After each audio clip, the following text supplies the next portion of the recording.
Bon, bonjour à tous. Je me présente, je m'appelle Michael Ramos, ou alias la morue, le sauveur de l'autoroute, Portos 01, comme le dit monsieur Gaëtan Lebris. Donc, comme vous pouvez le constater, depuis quelques temps, sur les réseaux sociaux, j'en prends pour mon grade. D'ailleurs, je sais un peu d'où ça vient, mais je sais pas pourquoi, d'un coup d'un seul, il est venu m'en mettre plein la trogne comme ça. Donc, je vais vous expliquer un petit peu comment j'ai connu Gaëtan et comment ça a commencé l'aventure avec lui, l'aventure extraordinaire. Je me suis séparé en juin l'année dernière et je suis revenu dans la région en novembre. Et je connaissais Gaëtan par rapport à l'académie de Jiu-Jitsu à Genève. Donc je suis revenu et quand je suis venu dans la région, Gaëtan m'a proposé de coacher Vinny Le Corse, son combattant qui partait au Lion FC. Donc étant donné que selon lui j'étais meilleur que lui au sol, ça permettait de faire travailler Vinny pour son sol pour le combat de MMA. Donc on a commencé l'aventure à coaching avec également Alexandre Gherardi, Alex El Diablo sur les réseaux. Et on a commencé à coacher Vinny. Donc tout le temps de la préparation, il y avait la guerre avec Cyril Diabaté à côté. Donc à chaque fois je disais à Gaëtan, mais laisse tomber, on a autre chose à faire. On doit préparer Vinny. Donc tous les jours c'était la même chose, la même rengaine, les vidéos avec Cyril, les engueulades avec Cyril sur les réseaux. Donc c'était un peu pesant aussi pour la préparation du combattant. Et le jour de la pesée de Vinny pour le Lion FC, on avait rendez-vous le matin pour finir le coaching de Vinny s'il n'était pas au poids. On devait se rendre à la salle, donc Alex et moi d'un côté, Gaëtan de l'autre et Vinny de son côté. Gaëtan nous envoie un message, venez me chercher. Avec Alex, on se regarde, on dit mais c'est pas ce qui était prévu, à la base c'était pas comme ça, on devait se rejoindre à la salle et voilà. Donc je dis à Alex, tu me poses à la salle, je vois si Vinny il est au poids, s'il n'est pas au poids je continue à faire du cardio avec lui. Et Gaëtan, toi tu vas voir ce qu'il en est chez lui. On est arrivé, Vinny était au poids, donc on est parti, on a pris le matériel, on est parti pour aller chercher Gaëtan. Et en fait, Gaëtan est enfermé dans sa salle de bain et j'ai jamais entendu quelqu'un parler comme ça. C'était incompréhensible. Il était à l'ouest total. Et en fait, la veille au soir, il s'en était mis plein le nez. Donc, incapable de venir le jour de la pesée de son combattant. Donc, lui, il n'était pas là le jour de la pesée de son combattant. Il nous a rejoint le lendemain à 15h30. On a dû aller chercher à la gare de Neuchâtel. Donc ça a commencé déjà comme ça, j'ai commencé à me poser des questions à partir de ce moment-là. Ensuite est arrivé le fameux repas de Noël, le fameux repas de Noël où il a invité le plus gros fils de pute à sa table, moi-même. Donc j'étais un gros fils de pute, il m'a invité à Noël. À savoir que j'étais avec Gaëtan tous les jours depuis le mois de novembre à préparer Vinny. Gaëtan m'a invité pour le repas de Noël. J'ai eu d'autres propositions par mon ancien chef de boulot. Et je ne me voyais pas dire à Gaëtan, écoute, mon ancien chef, il m'a invité à manger, je vais manger avec lui, alors que j'étais tous les jours avec Gaëtan. Donc pour moi, c'était normal de rester avec Gaëtan pour le repas. Ce jour-là, on devait aller chercher du fromage à fondu avec Gaëtan. Et en fait, il m'a fait faire un crochet à Genève. Et on est parti voir son vendeur, Fire. Et Gaëtan, il a été chercher de la cocaïne. Et il m'a demandé 300 francs suisses à prêter. Donc, je lui ai prêté. Et avec ces 300 francs, il a acheté ses doses de cocaïne. Le repas était super bon enfant. Ça a commencé avec un blind test, des apéros. Franchement, c'était bien. C'était très bien. Puis d'un coup d'un seul, au cours du repas, Gaëtan il a disparu. Sans donner de nouvelles, sans rien. Et enfin, moi j'ai été surpris. Je me suis dit, il est passé où? 19h.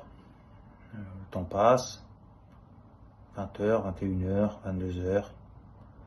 22h, sa femme chez qui j'étais invité, donc la femme avec laquelle il vit, et son fils. Donc on a joué au Uno jusque des 23h30 ou 23h, il me semble. Donc en fait, le gros fils de pute que je suis, hein, selon les dires de Gaëtan, bah en fait, il a passé la soirée avec sa femme et puis son fils. Normal, le 27 décembre. Donc je suis invité à un repas de Noël et je me retrouve à jouer au Uno avec son petit garçon. Moi, alors que ça devrait être la place de son père. Parce qu'en fait, Gaëtan, à ce moment-là, il est parti s'enfermer dans la salle de bain pour se mettre des lignes de coke dans le nez. J'ai dormi là-bas. Le lendemain, j'ai déjeuné. Gaëtan était toujours dans la salle de bain. Je suis parti aux alentours des 11h, 11h30 du matin. Gaëtan était toujours dans la salle de bain. Je ne l'ai plus vu. Jusque le surlendemain, il me semble. Donc, quand il dit avoir invité le plus gros fils de pute à sa table et que j'ai mangé dans sa gamelle, donc quand il insinue que j'ai mangé dans sa gamelle, c'est que je suis allé coucher avec son autre femme. D'accord? Donc selon lui, je suis allé coucher avec cette autre femme. À ce moment-là, le 27 décembre ou bien avant, chose qui est totalement fausse, hein. Cette autre femme, c'est celle qui va subir les coups de Gaëtan le 31 décembre. C'est bien elle. Donc il est facile aujourd'hui de venir raconter que forcément j'avais une aventure avec elle. Comme ça, c'est plus facile à faire digérer aux gens le fait de sa colère du 31 décembre. Voilà. À savoir que lorsque je me suis séparé de ma compagne en juin, avant de redescendre au mois de novembre, Gaëtan lui avait envoyé des messages pour aller manger au restaurant avec elle. Chose qu'il m'a jamais dite. Sauf quand je lui ai dit « Ah, j'ai eu une conversation avec elle. »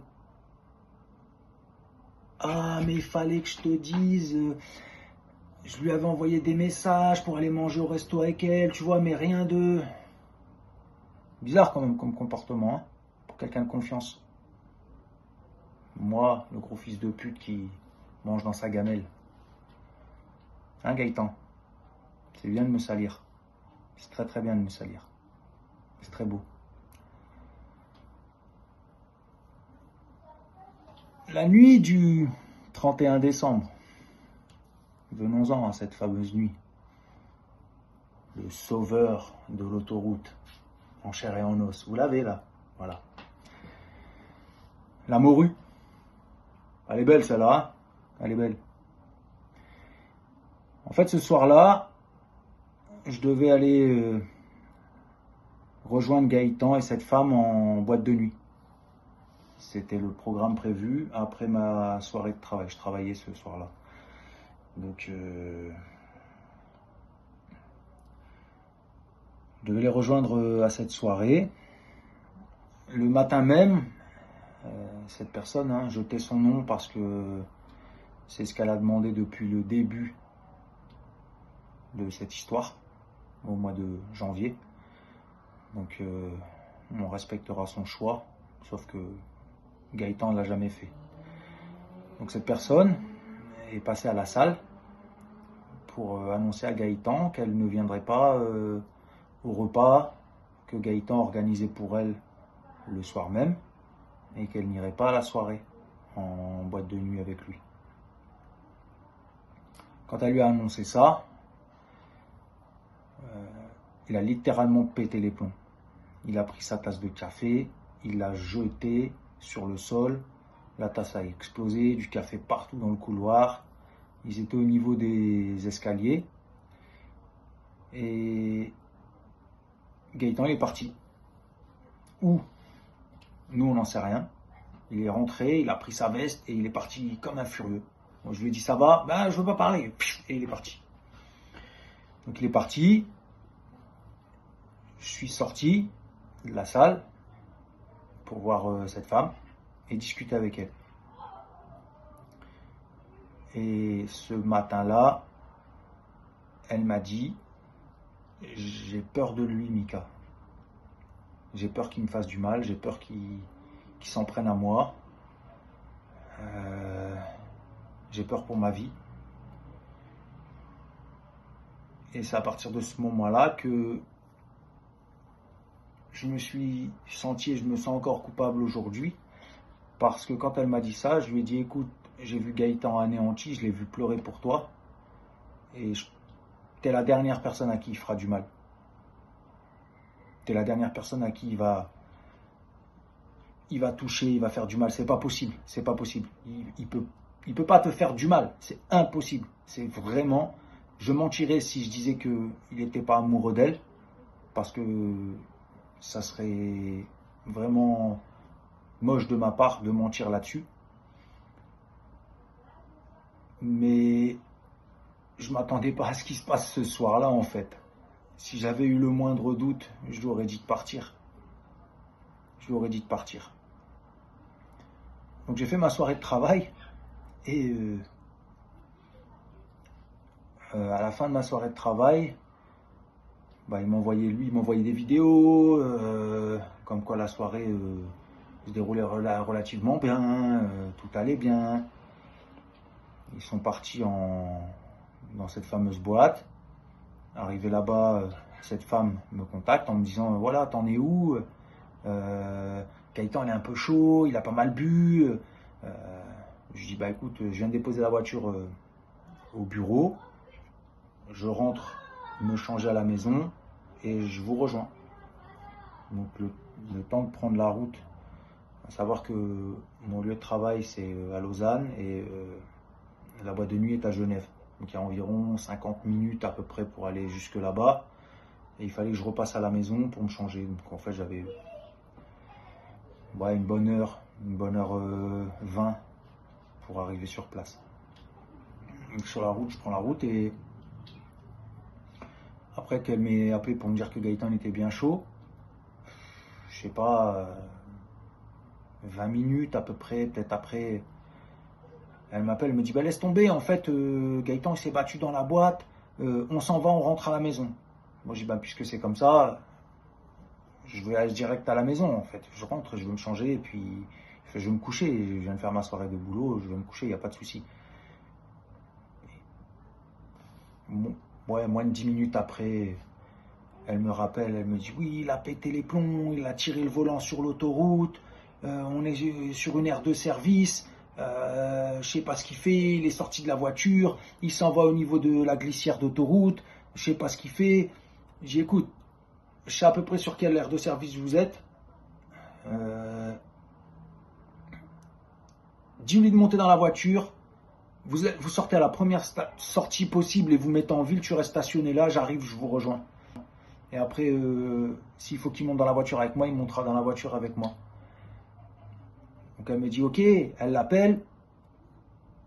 Gaëtan la voit au téléphone et je l'entends hurler au loin. Et le hurlement se rapproche. Qu'est-ce que tu fais au téléphone? T'es avec qui au téléphone? Lâche ce téléphone là, c'est bon. Et en fait, elle lui dit juste qu'elle est avec moi au téléphone et qu'elle lui explique la situation. Et là, il monte encore. Et là, en fait, ça commence à dégénérer. Ça dégénère. Je l'entends hurler sur elle. Je l'entends, elle, le supplier d'arrêter. Et en fait, j'entends des hurlements. J'entends dire aïe.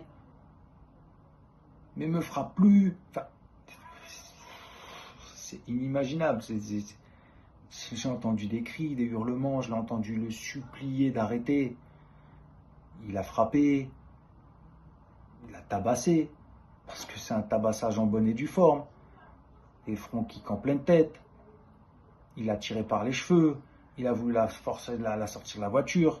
Il a voulu la jeter sur l'autoroute suisse. Il lui a mis des coups de poing dans la tête, dans le ventre, des coups de pied dans le ventre. Il s'est acharné dessus. Il s'est acharné dessus. Et tout ça, j'étais au téléphone et j'entendais les hurlements, les cris de cette femme. J'ai tout entendu.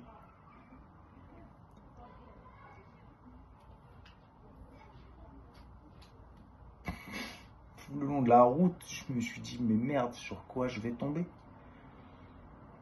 Je vais tomber sur quoi quand je vais arriver là-bas? Le téléphone, à un moment donné, s'est coupé. Donc là, je me suis dit, ça y est, c'est la fin. C'est fini. C'est fini. Je ne sais pas comment elle a pu faire, mais elle a réussi à me retéléphoner. Et j'ai réentendu la même scène, les mêmes choses. Et Gaëtan qui lui hurlait dessus, lâche ce téléphone, lâche ce téléphone. Les coups qui pleuvaient, ça a continué jusqu'à ce que j'arrive sur les lieux. À mon arrivée sur les lieux, Gaëtan était menotté. La police avait un Volkswagen transporteur, donc la portière latérale ouverte. Gaëtan juste appuyé sur la banquette, menotté. Quand il m'a vu arriver, il a fondu en larmes. Oh, j'ai fait de la merde, Mika, j'ai fait de la merde, Mika. La police m'a littéralement jeté comme une merde. Mais vraiment, je me suis fait insulter, on m'a dégagé de là. Comme jamais. J'ai jamais, très honnêtement, hein, c'est inimaginable.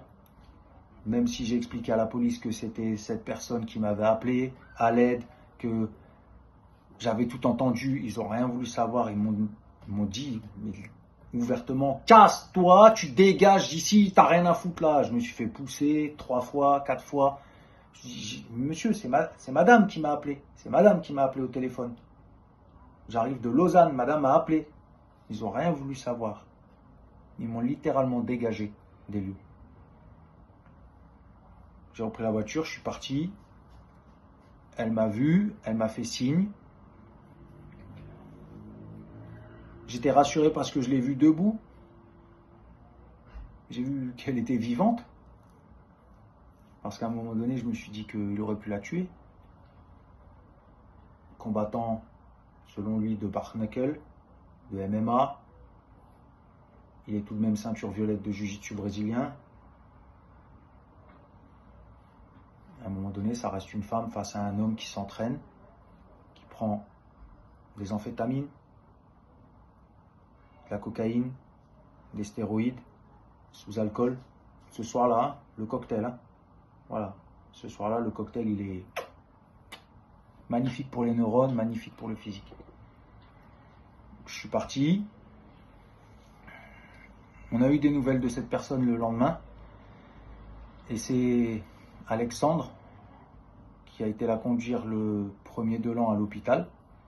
Parce qu'il a fallu la conduire à l'hôpital. Donc c'est Alex qui a géré ça. Moi, je suis reparti à la salle, donc chez One More Step, parce qu'il y avait des coachings de prévus le lendemain. Et que c'est une vraie passion pour moi, le coaching, le métier de coach sportif. Et que les adhérents, ben, eux, n'y sont absolument pour rien. Donc en fait, je suis allé à la salle, ranger la salle, nettoyer tout ce qu'il y avait, puisque Gaëtan avait prévu un repas aux chandelles pour cette dame. Donc j'ai tout rangé. Et tout au long du rangement, je me disais, mais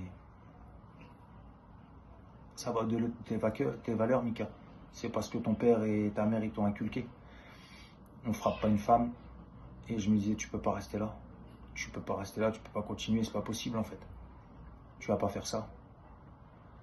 Donc après, je suis parti, je suis rentré à la maison. Alex m'a passé un coup de téléphone en me disant que Elle était sortie de l'hôpital. On lui avait fait des piqûres dans la main, puisque savoir que pour qu'elle lâche le téléphone, en fait, Gaëtan l'a mordu ici. Mais c'est pas une morsure anodine. C'est la mordu de toutes ses forces. Comme si vous l'arrachez un bout de viande pour qu'elle lâche ce téléphone. Ce soir-là, c'est un animal. Vraiment. Donc elle a subi des piqûres. Alex a géré tout le premier de l'an. Le lendemain matin, il fallait la reconduire à l'hôpital. Et ce coup-ci, c'est moi qui l'ai conduite à l'hôpital. Et ils ont déjà réservé un voyage depuis quelques semaines. Et justement, elle devait partir le 2 janvier pour ce voyage. Et elle m'a demandé si elle devait partir. Je lui ai dit pars en voyage. Va profiter, va te vider la tête parce que c'est hyper important en fait. C'est hyper important. Si tu restes ici, tu vas cogiter, tu vas rester là, tu vas tourner en rond. Pars en vacances, va souffler. Même si ça va être difficile. Ça va être très difficile. Parce que les stigmates de l'agression, il y avait des vrais stigmates. On aurait pu dire qu'elle sortait d'un combat de MMA. Un vrai beau combat, quoi. Et elle est partie, donc je l'ai déposée à l'aéroport. À savoir que la veille, quand Gaëtan est sorti de garde à vue, il nous a envoyé un message à Alex et à moi. Ouais, je suis sorti de garde à vue, je me dirige vers la salle. En fait, avec Alex, on s'est regardé, on a dit mais non, c'est pas possible. Il faut arrêter. Moi, je réponds pas. Et Alex m'a dit moi, je réponds pas non plus. Du coup, on a laissé Gaëtan sans réponse. Parce que, voilà, c'était trop. Du coup, il a envoyé un deuxième message. Il n'a toujours pas répondu. Et un troisième, il me semble. Et on a décidé de répondre le mercredi avec Alex. Et on était tout le temps ensemble. On faisait la préparation de Vini. Après, on passait du temps ensemble chez Alex. Et on était très souvent ensemble. Et là, comme on décide tous les deux de renvoyer un message à Gaëtan, donc forcément il reçoit un message de notre part à tous les deux quasi en même temps. Et là il répond à Alex, comme par hasard, je reçois un message de vous deux en même temps. Donc je sais plus si c'est Alex qui lui téléphone ou Gaëtan qui téléphone. Et là ça inverse les rôles. Donc quand on lui dit qu'on a besoin de temps pour digérer ce qui s'est passé, donc on n'a pas envie de parler. On a juste besoin de temps et on discutera plus tard. Et là, Gaëtan qui commence à exploser au téléphone. Alex qui essaie de parler, il ne peut pas en placer une. Gaëtan lui dit ah, non, c'est moi que vous allez écouter. C'est moi qui parle maintenant. C'est moi qui parle. Hier, je suis rentré. J'avais du sang sur les mains. C'était pas mon sang. Hein? Donc là, c'est vous qui m'écoutez. C'est pas vous qui parlez, c'est moi qui ai fait tout ça. C'est moi qui me suis mis le canon du 357 dans la bouche. Ouais, mais mec, c'est toi qui as fait de la merde, c'est pas moi. Donc en fait, si tu veux te mettre une balle dans la tête, tu te la mets la balle. Tu t'en mets une dans la tête, si tu veux. Toute cette merde, c'est toi qui l'as faite. Les verres d'alcool dans la soirée, c'est que toi qui les as pris. C'est pas quelqu'un qui t'a forcé à la boire. On t'a pas mis la bouteille dans la bouche. C'est toi qui as pris ces verres, c'est toi qui as bu. Donc tout ce qui s'est passé après, ce sont tes choix. Et là, ça continue. On en prend encore pour notre grade. J'ai pas besoin de gens qui ont besoin de digérer. Moi, je dois avancer. Je dois oublier tout ça. Moi, j'ai besoin de gens qui ont besoin d'avancer, qui sont derrière moi pour me soutenir. Ah, papa, les marionnettes. T'as besoin de marionnettes dans ta vie, Gaëtan. Moi, je suis pas une marionnette. J'ai des convictions. J'ai des valeurs. Donc en fait, tout ce que tu nous engueules, nous, alors qu'on n'a rien fait. On a juste décidé de soutenir cette femme qui s'est fait taper dessus. C'est juste les valeurs que mes parents m'ont inculquées et que les parents d'Alex lui ont inculquées. Rien de plus.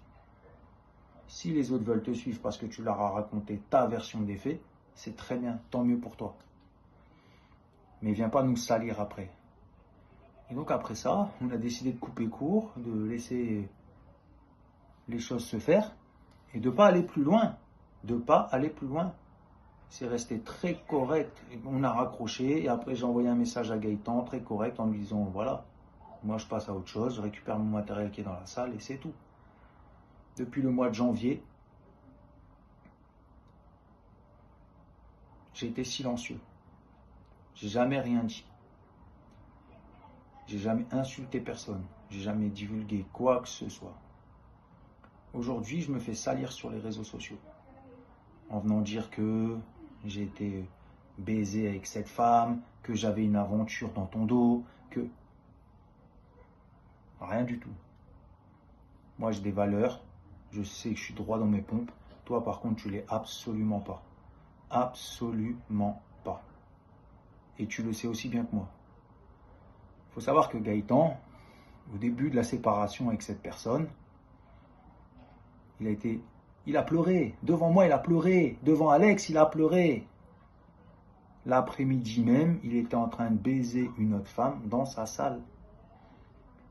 Cette femme lui a envoyé une photo en lui disant « Ah, regarde, mes collants, ils sont déchirés au niveau des genoux. Je dois aller acheter une nouvelle paire de collants. » Elle lui a envoyé la photo, il nous a montré la photo.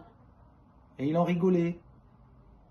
Voilà ce genre de personnage. Ouais, je cours, je pleure pour une femme et puis je vais en baiser une autre l'après-midi même. Gaëtan est un vrai menteur. Très souvent, il ment. Conduit sans permis. Ou avec un faux permis dans les poches. Un certain faux permis qui présente au contrôleur de la CFF. Des amendes qui sont sorties. Le permis de Tristan, ça te rappelle quelque chose, Gaëtan? C'est bien sur toi qu'ils l'ont trouvé le 31 janvier. Que ce soit. Aujourd'hui, je me fais salir sur les réseaux sociaux en venant dire que j'ai été baisé avec cette femme, que j'avais une aventure dans ton dos, que... Rien du tout. Moi, j'ai des valeurs. Je sais que je suis droit dans mes pompes. Toi, par contre, tu l'es absolument pas. Absolument pas. Et tu le sais aussi bien que moi. Il faut savoir que Gaëtan, au début de la séparation avec cette personne, il a pleuré. Devant moi, il a pleuré. Devant Alex, il a pleuré. L'après-midi même, il était en train de baiser une autre femme dans sa salle. Cette femme lui a envoyé une photo en lui disant « Ah, regarde, mes collants, ils sont déchirés au niveau des genoux. Je dois aller acheter une nouvelle paire de collants. » Elle lui a envoyé la photo, il nous a montré la photo. Et il en rigolait. Voilà ce genre de personnage. Ouais, je cours, je pleure pour une femme et puis je vais en baiser une autre l'après-midi même. Gaëtan est un vrai menteur. Très souvent, il ment. Conduit sans permis. Ou avec un faux permis dans les poches. Un certain faux permis qui présente au contrôleur de la CFF. Des amendes qui sont sorties. Le permis de Tristan, ça te rappelle quelque chose, Gaëtan? C'est bien sur toi qu'ils l'ont trouvé le 31 janvier.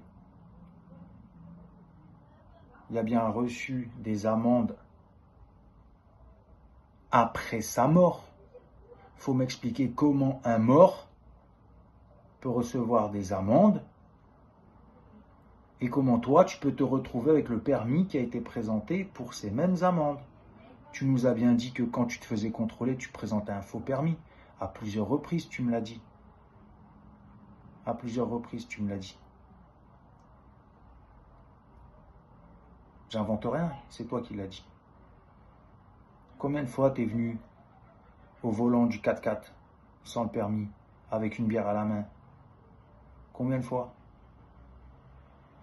Pas une fois, plein de fois. Plein de fois. Il y en a beaucoup des choses comme ça, beaucoup des mensonges. Énormément. Toi qui es formateur au RAID, au GIGN. Waouh. Richard Douyeb, le GIGN se sépare de Richard Douyeb et vont chercher Gaëtan Lebris. Le niveau, il est... La stratosphère, elle a pris une claque. Hein.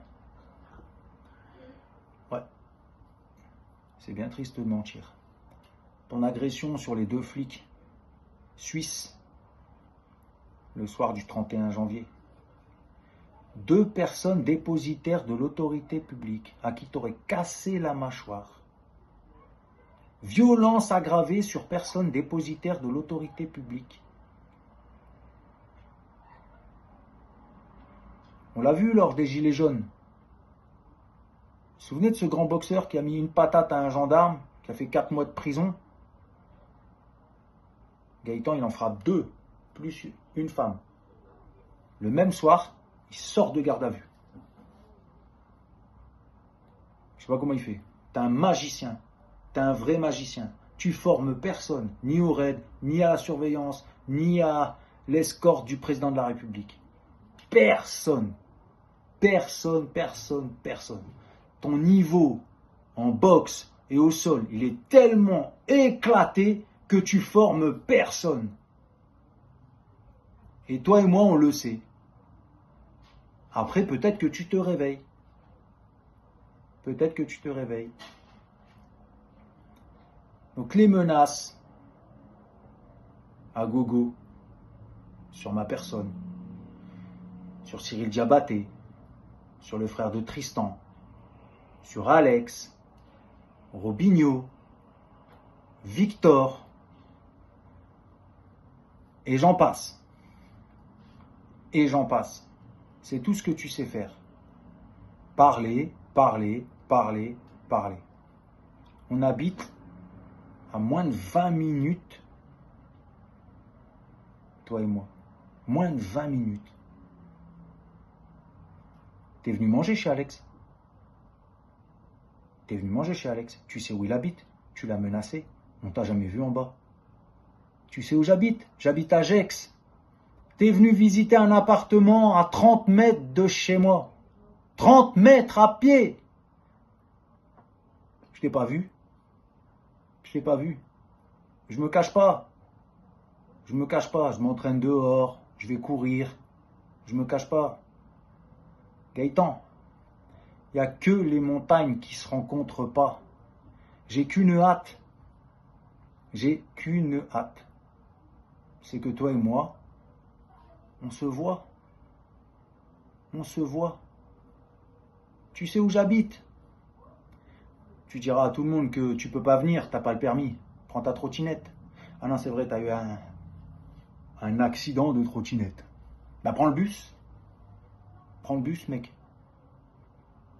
Parce que c'est toi qui veux me tomber dessus. C'est pas moi qui veux te tomber dessus. Moi, j'en ai rien à foutre de ta gueule depuis 8 mois. Je t'ai bloqué sur tous les réseaux sociaux. Je t'ai bloqué de partout. Moi, je vis ma life. Toi, t'es resté bloqué sur une chose que toi, t'as faite. C'est tabasser cette femme le 31 décembre. Tabasser cette femme. Et la seule chance qu'elle ait, cette femme, c'est d'être une sportive aguerrie. Parce que sinon, elle serait morte sous tes coups. Elle serait morte. Si c'était une femme lambda, elle serait morte sous tes coups. Sur ce, je vous souhaite une très bonne soirée. Et Gaëtan, j'ai hâte de te voir. Grande hâte.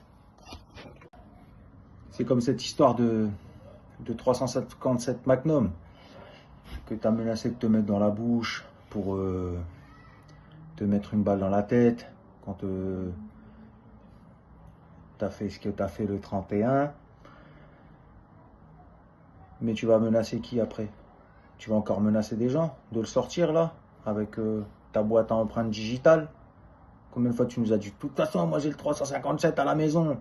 Si on m'emmerde, ah, je le sors. J'ai une boîte avec un capteur d'empreinte dessus. Comment je pourrais inventer un truc pareil? Inventer une boîte avec un capteur. Waouh. Tu vas me menacer? Tu vas menacer qui? Parce que là, en fait, c'est ça, hein. Je pense que tu as déjà menacé quelqu'un. Il me semble que tu as déjà menacé Victor. Il me semble. Hein? Ça, c'est être un bonhomme, ça. Ça, c'est être un bonhomme. Venir avec une arme à feu. Toi qui prône le bark knuckle. La boxe à main nue, comme tu dis. Hein? Tes phalanges, là. La boxe à main nue. C'est bien triste, hein? C'est bien triste. Mais bon. Du grand Gaëtan. Ça ne changera plus. Pour l'instant, j'y ai pas eu droit. Je vais peut-être y avoir droit. Hein? Tu vas venir avec ton 357. Mets-le bien sur ma tête, bien dans ma bouche, si tu veux. Si tu veux. Je t'ai déjà dit, hein. T'habites à moins de 20 minutes de chez moi. Moins de 20 minutes. Donc les menaces, mais l'exécution. Je ne vais pas attendre 4 ans, moi. Je ne vais pas attendre 4 ans, parce que 4 ans, c'est juste le moment où tu vas peut-être avoir un certain niveau en boxe, au sol. Au sol. Au sol. Viens au sol. Quand tu veux. Là, demain, après-demain, une main dans le dos. Je te laisse la gauche. Je suis gentil, je laisse la droite dans le dos. C'est équitable. T'as tellement un niveau éclaté, mec. Éclaté. Éclaté. Viens chez moi dans le nord, là. Viens chez moi à Lille. Viens tourner avec les mecs de chez moi. Des ceintures blanchies te font la misère. Comme jamais. Comme jamais. Tellement t'as un niveau éclaté. T'es triste. T'es d'une tristesse, mec. Tout ce que tu sais faire, c'est frapper des femmes. C'est tout ce que tu sais faire. Et faire des menaces. Et faire des menaces. Faire des menaces. J'ai connu des vrais bandits. Des vrais bandits. Ah ouais, parce que je ne l'ai pas dit tout à l'heure. Mon ancien métier, j'étais surveillant pénitentiaire en France. D'accord? Donc j'ai fait des escortes de détenus, présentation au tribunal, transfert, escorte à l'hôpital. Je travaille dans un centre de détention, donc c'est des mecs qui ont des grosses peines. Des gars qui ont 10, 15, voire 20 ans de prison. Alors Gaëtan, hein, toi le grand bandit, Gaëtan Lebris. Débarre. Allez, vas-y. Allez. Sur ce, je t'attends à Gex, quand tu veux, à Genève, quand tu veux. Je vais souvent au lac faire du paddle, tu vois? Je vais souvent faire du paddle. Je mets des stories de temps en temps où je fais du paddle. Je me cache pas, hein. Je vais du côté de l'anneau, à Genève, côté de l'anneau. Voilà, l'anneau en bois, là, près des pavés. Si tu veux m'y retrouver, il n'y a pas de problème. Moi, je suis souvent là-bas. Il n'y a aucun souci. Aucun souci.